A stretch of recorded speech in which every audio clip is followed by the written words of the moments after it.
सोमवार की अष्टमी के दिन 5 वृक्ष की पत्ती को, कितने वृक्ष?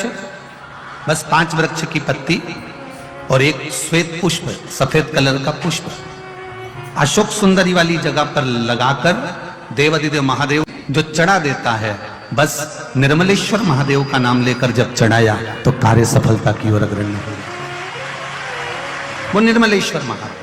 हमने पहले भी कथा में कहा है कि सोमवार की अष्टमी के दिन भूल से भी अगर एक बेलपत्र, एक श्वेत पुष्प शंकर भगवान को समर्पित हो जाता है तो ये मानकर चलें कि आपने कुछ मांगा भी नहीं तो भी शंकर भगवान देने के लिए आपके दरवाजे पर पहुंच जाए।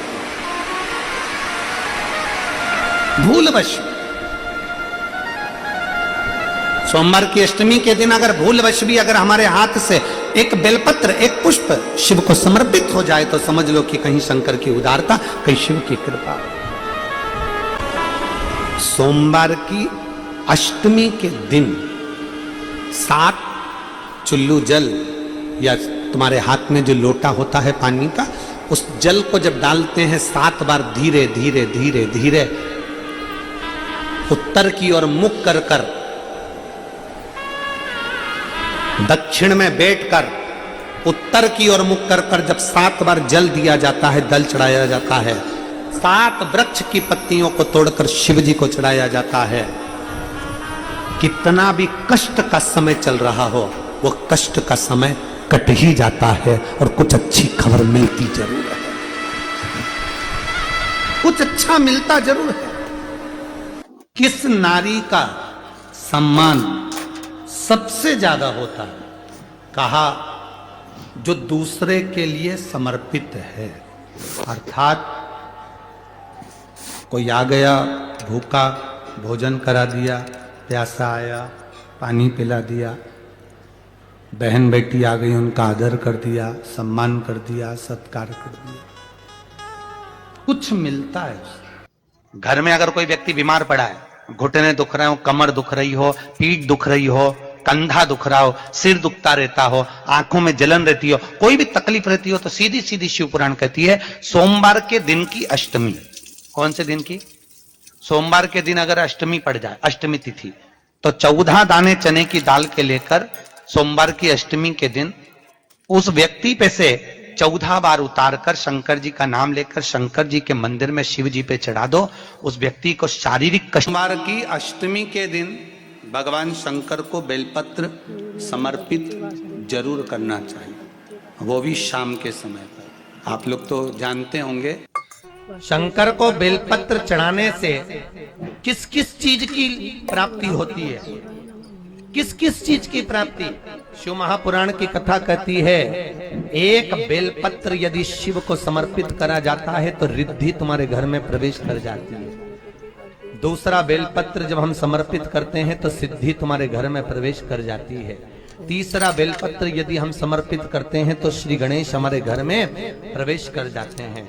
चौथा बेलपत्र यदि हम समर्पित करते हैं तो भगवान नारायण लक्ष्मी को लेकर हमारे घर में प्रवेश कर जाते हैं। और 5वां बेलपत्र जब हम समर्पित करते हैं तो भगवान शंकर गोरा जी के साथ तुम्हारे घर में प्रवेश कर जाते हैं। 5 बेलपत्र ही जीवन का सुख प्रदान कर देते हैं। छठ का मतलब है कि बाबा मेरी दिनों दिन उन्नति करना। बेलपत्री के वृक्ष के नीचे जो अक्षत रखा जाता है वो उन्नति के लिए रखा जाता है। शंकर के शिवलिंग पर जो अक्षत रखा जाता है वो रोग मुक्ति के लिए रखा जाता है। अशोक सुंदरी पर जो अक्षत रखा जाता है वो संतान प्राप्ति के लिए रखा जाता है। षडानंद कार्तिकेय की ओर जो अक्षत रखा जाता है वो हमारे बच्चों की सुख समृद्धि के लिए रखा जाता है। विनायक की ओर, गणेश जी की ओर जो अक्षत रखा जाता है वो हमारे घर में कोई मंगल कार्य आ जाए उसके लिए रखा जाता है। और जो पीठिका होती है जिसपे शिवलिंग रखा होता है, पार्वती जी का हस्तकमल, उस पर अक्षत रखा जाता है तो नारी के अखंड सौभाग्य के लिए रखा जाता है। अक्षत रखने का भी तरीका है कि सोमवार की जो अष्टमी होती है शंकर और पार्वती के मिलन का दिन होता है। साल भर में लगभग 4 या 5 सोमवार की अष्टमी पड़ती है, इससे ज्यादा नहीं पड़ती। अगर घर में संपदा लक्ष्मी नहीं आ रही हो, व्यापार व्यवसाय नहीं चल रहा हो, नौकरी सर्विस नहीं मिल रही हो, बहुत तकलीफ हो, 7 बेलपत्री केसर को घिसकर चंदन बनाकर बेलपत्री पर बीच वाली पत्ती पर ओम लिखना है। दोनों पत्तियों पर भी एक आद्यशक्ति जगदम्बा के नाम की केसर की बिंदी लगाना है, दूसरे में श्री गणेश रिद्धि सिद्धि के नाम की बिंदी लगाना है। शिव जी पर समर्पित करते जाना, शंकर को चढ़ाते जा। सोमवार की अष्टमी के दिन भगवान शंकर को बेलपत्र समर्पित जरूर करना चाहिए, वो भी शाम के समय पर। शिव और पार्वती के मिलन का दिन होता है सोमवार की अष्टमी।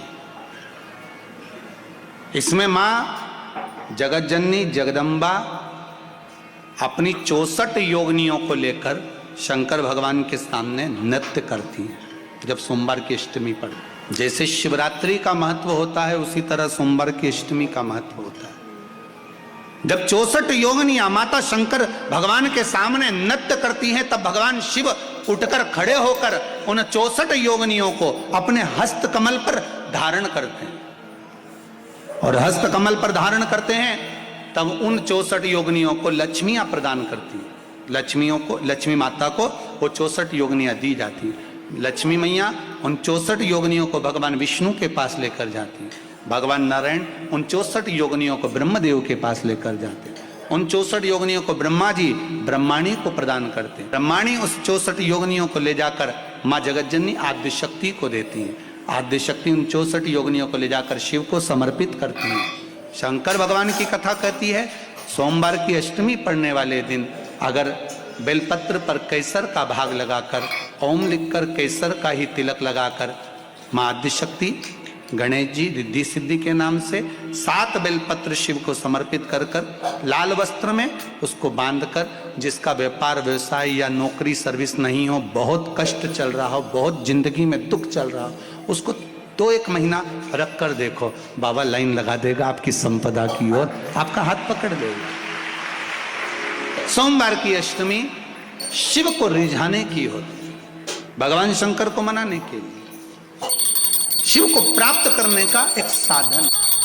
ब्राह्मणों की पत्नी कोई अच्छा नहीं लगा अहिल्या को देखकर, ईर्ष्या जाग गई। ब्राह्मणों में ईर्ष्या नहीं थी, गौतम बाबा को देखकर भी, उनकी धर्म पत्नी को देखकर भी ईर्ष्या नहीं, पर ब्राह्मणियों की ईर्ष्या जागृत हो गई। अब जब ईर्ष्या जागृत हो गई तब ब्राह्मणियों ने अपने अपने पतियों से कहा, सुनो, ये गौतम ऋषि की पत्नी और गौतम ऋषि हमारी भूमि पर नहीं रहना चाहिए, इनको धक्के मारकर निकाल दो, ऐसा कुछ करो कि इनका पद प्रतिष्ठा इज्जत सम्मान सब घट जाए। कुछ ऐसा करो कि इनकी पद प्रतिष्ठा इज्जत मान सम्मान कुछ घट जाए, करो कुछ ऐसा। अब क्या करा जाए ऐसा कि पद प्रतिष्ठा इज्जत सम्मान चले जाए? तो ब्राह्मणों ने भगवान श्री गणेश जी महाराज का आह्वान किया। गणेश जी महाराज का आह्वान कर कर गणेश जी की स्मरण पूजन करी। स्मरण पूजन कर कर गणेश जी महाराज प्रकट हो गए। गणेश जी ने कहा, मांगो ब्राह्मणों, तुम्हें क्या चाहिए? ब्राह्मणों ने कहा, बस एक काम कर दो कि ये गौतम बाबा के ऊपर गौ हत्या का दोष लग जाए, ऐसा कुछ कर दो। गणेश जी ने पूछा कि ये बताओ कि गौतम ऋषि ने तुम्हारा बिगाड़ा क्या? गौतम ऋषि ने क्या कह दिया? गौतम ऋषि ने शब्द कह दिया, गौतम ऋषि ने गाली दे दी, गौतम ऋषि ने अपशब्द कह दिया, या माँ अहिल्या ने कोई अपशब्द कह दिया, या ताना दे दिया हो, या अपशब्द कह दिया हो, या आड़ी टेढ़ी बात कह दिया हो, तो बात दूसरी। ना तो गौतम ऋषि कुछ बोले हैं, ना माँ अहिल्या कुछ बोली हैं, फिर क्यों ये गौतम ऋषि पर अपशब्द कहना? केवल ब्राह्मण की धर्म पत्नियों का ये विचार नहीं था। आज के समय में कई लोग ऐसे भी हैं जो किसी को पहचानते नहीं, मोबाइल पर किसी ने बस एक कमेंट्स कर दिया कि ये बेकार है, और लोगों ना जाने ना पहचाने, अंदर इतनी ईर्ष्या भरी रहती है कि उसमें लोग बेकार बेकार गालियां अपशब्द ताने आड़ा टेढ़ा कहना प्रारंभ कर देते। शिव महापुराण की कथा कहती है, जब तक आप किसी से मिले ना, जब तक आप किसी को देखें ना, जब तक आप उससे बात ना करें, जब आप एक बार भी मिले नहीं, देखा नहीं, ना जान, ना पहचान, ना कभी कोई संबंध, ना कोई विचार, ना कभी भोजन, ना कभी पानी, कभी मिले ही नहीं, और उसने कह दिया कि बेकार, और आपने बेकार कहना चालू कर दिया। सोमवार के अष्टमी के दिन अशोक सुंदरी वाली जगह, सबको मालूम है ना अशोक सुंदरी की जगह, अशोक सुंदरी वाली जगह पर 7 हल्दी की बिंदी रख दी जाए, लड़का लड़की जिसका विवाह नहीं हुआ उसका हाथ रख दिया जाए, और वही हाथ के छापे पीपल के वृक्ष पर 5 लगा दिए जाएं। महाराज 3 महीने में उसका विवाह पक्का हो जाता है। सोमवार की अष्टमी का इतना भाव है। सोमवार की अष्टमी का मतलब जिस दिन शंकर और पार्वती के मिलन का दिवस हो, और केवल एक माता पार्वती के अकेले मिलन का नहीं, 64 योगनियां तक भगवान शंकर से मिलने के लिए आती है। सोमवार की अष्टमी के दिन भगवान शंकर के मंदिर में आकर शिव जी के सम्मुख में बैठकर उस जलाधारी के नजदीक में जहां शंकर जी का शिवलिंग होता है, उस जलाधारी के पास में उस दिन केवल पार्वती जी का हस्त कमल नहीं होता, स्वयं मां जगतजननी अपने कामन रूप में 64 योगनियां और शक्तियां सारी की सारी आकर उस जलाधारी के पास में विराजमान हो जाती हैं, और शंकर जी पे जो जल चढ़ता है वो देवियां ग्रहण कर कर शिव को अपना आनंद सुख प्रदान करती हैं। इसलिए कहते सोमवार की अष्टमी का महत्व बड़ा है, बहुत प्रबल।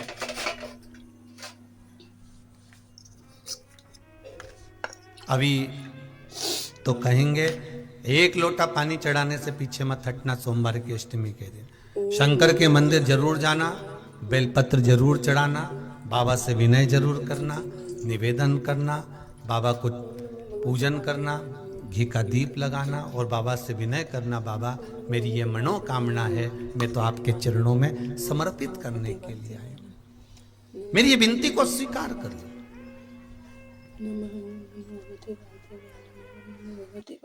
अगर मौका लगे और सोमवार की अष्टमी पड़ जाए, क्या पड़ जाए सोमवार की, जम के बोलो जरा, अष्टमी, या तो सोमवार की अष्टमी पड़ जाए, या हर महीने शिवरात्रि आती है, हर महीने आती है, या तो सोमवार की अष्टमी पड़ जाए या फिर सोमवार की शिवरात्रि पड़ जाए, हर महीने आती है। प्रयास करना।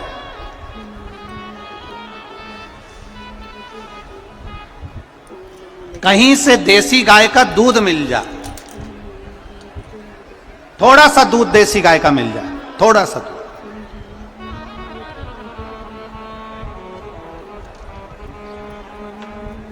देसी गाय का थोड़ा सा दूध अगर प्राप्त हो जाए,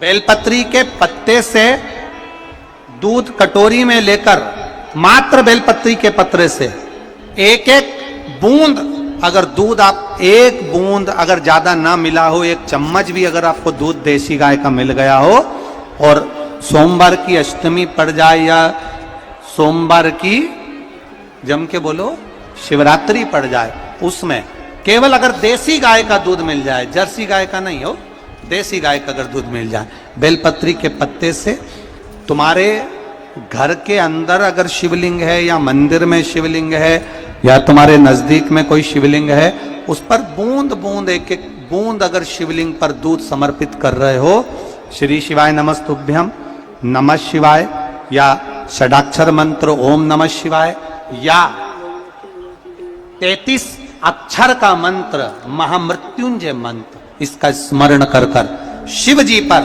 देसी गाय का दूध समर्पित कर कर इस बेलपत्री को अशोक सुंदरी वाली जगह पर अगर आप समर्पित कर देते हैं, फिर आप जिस भी चीज के लिए अप्लाई करें, मेरा देव अधिदेव महादेव आपका हाथ पकड़कर खींचकर आगे बढ़ा ही दे। मेहनत करना, कर्म पूरा करना, पढ़ाई अच्छी करना, और पढ़ाई के साथ में विद्या अध्ययन करने के साथ में अच्छी मेहनत के साथ में देसी गाय का दूध भगवान शंकर को समर्पित करना, भगवान शंकर को समर्पित करना, देसी गाय का दूध धीरे धीरे धीरे धीरे समर्पित भावों के साथ आप समर्पित करें। बड़े रास्ते से, आनंद से धीरे धीरे जब आप समर्पित करेंगे, बेलपत्री वही दूध में सनी हुई बेलपत्र अशोक सुंदरी वाली जगह पर, उस समय पर डंडी का भाग शिवलिंग की ओर नहीं होना चाहिए, उस समय पर डंडी का भाग जहाँ से पानी बहकर जाता है अशोक सुंदरी की ओर से, वहाँ पर होना चाहिए। कार्य में सफलता मिल। महापुराण की कथा एक बड़ी सुंदर बात कहती है कि सोने का जो डब्बा होता है, थोड़ा ध्यान देंगे आप लोग तो आपके स्मरण में आ जाएगा। जिस डब्बी में आप सोने की अंगूठी रखते हो, जिस डब्बी में आप सोने की लौंग रखते हो, जिस डब्बी में सोने का कोई सामान रखते हो, उसमें चांदी नहीं रखी जाती। किस किस ने सुन रखा है? कभी सुना होगा, आप लोगों के स्मरण में होगा कि सोने की जो डब्बी होती है उसमें चांदी नहीं रखते, मतलब चांदी के साथ सोना नहीं रखा जाता। सोने के साथ चांदी नहीं रखी जाती, चांदी के साथ सोना नहीं रखा जाता। अगर किसी ने सुना होगा, आप लोगों में से कितने लोगों ने सुना है? जरा हाथ उठाओ, जरा सुना है ना सब। अब वो प्रसंग जो हमारी आप लोगों की दादी सास कहती थी, सास कहती थी, आपके बुजुर्ग कहते थे कि सोने के साथ चांदी मत रखो, चांदी के साथ सोना मत रखो, कभी उसका प्रसंग अपने दिमाग में लिया कि ये प्रसंग कहां से आया? तो ये प्रसंग अगर कोई तुमसे पूछे तो आप उत्तर दे सकते हो। तारकासुर के तीन पुत्र की 3 पुरियां सोना, चांदी और लोहे की थी। इन 3 पुरियों को भगवान शंकर ने भस्म किया, अर्थात जिस डब्बी में सोना रखाता है और जिस डब्बी में उसी में चांदी रख दी जाती है, और स्त्री या पुरुष उस सोने को अपने शरीर पर धारण करता है या उस चांदी को अपने शरीर पर धारण करता है, उसकी आयु छिन्न होती चली जाती है। कई लोग कहते हैं इनकी तो उम्र अच्छी थी, फिर ये ऐसा क्यों हुआ? जरूर सोने की डब्बी में चांदी अगर रखी गई है तो उसमें उस चांदी की चीज को महिला ने अपने पैर में पहन लिया, बिछुड़ी पहन ली, अंगूठी चांदी की पहन ली, उसमें सोना भी था, वो सोना पति ने पहन लिया, तो उसमें आयु की क्षीणता हो। डब्बी खाली है, उसमें सोना रखा है, मना नहीं। डब्बी खाली है, उसमें चांदी रखी है, मना नहीं। पर दोनों चीज एक साथ अगर रखी है तो हमारे शास्त्र वर्णन नहीं करता उसका। कहा मन में आ गया, शिव जी ने साध कर बाण छोड़ दिया, 3 पुरियों को भगवान भोलेनाथ ने भस्म कर दिया। 3 पुरियों, अब 3 पुरी एक साथ भस्म हो गई। 3 पुरी को भस्म करा, इसलिए भगवान शंकर का नाम जम के बोलो त्रिपुरारी हो गया। क्या नाम पड़ा? 3 पुरियां तो भस्म हो गई, पर ये 3 असुर अभी हारे नहीं है। आक्रमण करा। देवादिदेव महादेव ने भी देवताओं से कहा तुम सब पशु बन जाओ, मैं तुम्हारा पति बनता हूं। तुम सब पशु बनो, मैं पति बनता हूं। ये कहते हैं। शिव जी का नाम पशुपतिनाथ हुआ। बड़े नंदी का रूप लेकर 33 कोटि देवताओं को छोटा पशु बनाकर भगाया। शंकर भगवान ने तीनों असुरों को एक साथ इकट्ठा करा। तारकाक्ष, विदुमाली, कमलाक्ष इकट्ठे हुए। शिव जी ने अपने बड़े नुकीले सींग से तारकाक्ष, विदुमाली को जैसी मारा, कमलाक्ष की पीछे से निकलकर फरसा उठाकर शंकर जी का सिर काट दिया। कटते से ही भगवान शंकर का सिर नेपाल में गया तो डोलेश्वर महादेव पशुपतिनाथ के नाम से विख्यात हो गया। बोल पशुपतिनाथ भगवान की।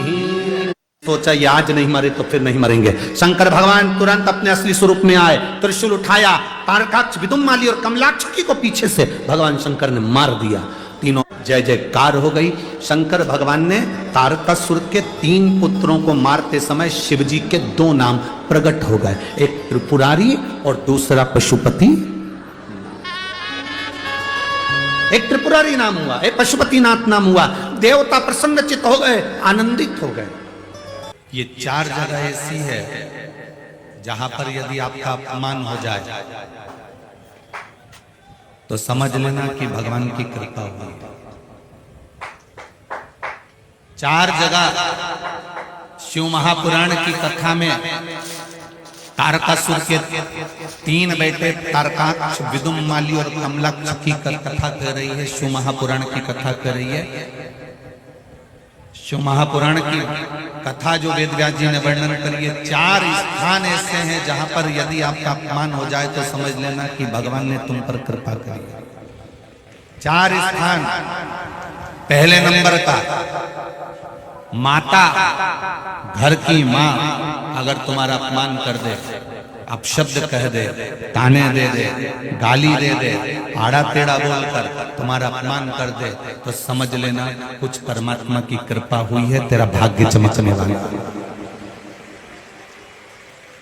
दूसरे नंबर पर पिता, घर का पिता अगर आपका मान लो किसी भी रूप में अपमान कर देते हैं या शब्द कह देते हैं या आड़ा टेढ़ा कर देते हैं तो बुरा नहीं मानना। पिता किसी पुत्र का यदि अपमान कर देता है, अपने पुत्र का यदि शब्द कह भी देता है तो बेटे का भाग्य बदल देता है पिता के अपमान से। तीसरा, शिक्षक, गुरु, जिस गुरु की दृष्टि में कपट ना हो, छल ना हो, बेईमानी ना हो, वो गुरु अगर अपमान भी कर देता है, तुमको शब्द अपशब्द कह भी देता है, तो वो तुम्हारी किस्मत को बदल देता है। स्वयं गुरु द्रोणाचार्य का चरित्र पढ़ना, जिस गुरु ने कितना कितना कहा और बेटे वो शिष्य उसका जीवन बदल गया। चौथे नंबर का, शिव महापुराण की कथा में गए हो, शंकर की चौखट पर गए हो, मंदिर में गए हो, देवालय में गए हो, तुम बहुत ऊंचे पद पर क्यों ना हो और वहां पर भी अगर कोई तुम्हें धक्का मार दे या शब्द कह दे या कुछ तुम्हारा अपमान कर दे तो समझ लेना परमात्मा ने तेरे को अच्छा चुनकर उन्नति की ओर बढ़ाया। शिव महापुराण में 4 स्थान बताए हैं जहां पर यदि आपका अपमान हो जाए, आपको अपशब्द कह दिया जाए, ताने दे दिए जाए, आड़ा टेढ़ा भी कह दिया जाए, तो समझ लेना कि कुछ हमारा पुण्य उदय हुआ होगा, इसलिए परमात्मा ने ये लीला रची है। सम्मान दुनिया देती है, सम्मान कौन देता है? जम के बोलो जरा, दुनिया देती है। घर के लोग सम्मान देंगे, परिवार वाले सम्मान देंगे, रिश्तेदार सम्मान देंगे, कुटुंब वाले सम्मान देंगे, समाज वाले सम्मान देंगे। अच्छा काम करोगे तो दुनिया के लोग सम्मान देंगे। सम्मान दुनिया के लोग देते हैं और अपमान मेरा महादेव देता है खुद जान। क्यों देता है? प्रसंग तुम्हारे भीतर भी एक प्रश्न जागृत होना चाहिए कि महादेव अपमान क्यों देता है, उसका कारण क्या है? क्या कारण?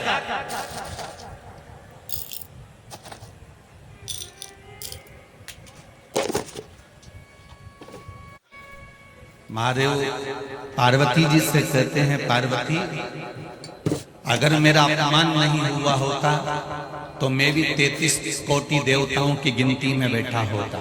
मेरा जगह जगह अपमान हुआ, इसलिए मैं देवों का भी देव महादेव बनकर बैठा। कई लोग अपमानजनक शब्द कह देते, तेरे से कुछ नहीं हो सकता, चल निकल यहां से बाहर, निकल जाओ यहां से।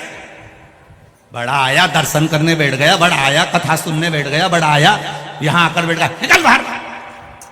ये अपमान के शब्द कभी कभी महादेव निकलवाते हैं।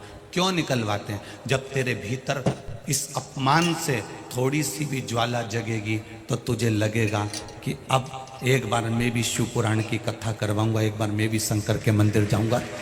उठा रहा है, प्रकट कर रहा है। तो हो जाए 4 स्थान पर अगर कोई अपमान भी कर दे, माँ भी अपने बेटे को अपशब्द कह दे, पिता अपने बच्चे को अपशब्द कह दे, कोई सदगुरु, तुम्हारा गुरु, कोई सदगुरु भी अगर अपशब्द कह दे और तुम्हारा अपमान कर दे, और शिव महापुराण की कथा हो, चाहे मेरे भोलेनाथ मेरे बाबा का धाम हो, उसकी चौखट, कोई मंदिर, कोई देवालय हो, चलेगा। ये खाना लिखा है, तेरी किस्मत में दुख लिखा है, तेरी किस्मत में हमेशा धक्के खाना लिखा है, कोई कह दे तुमको तो उसकी सुन लेना।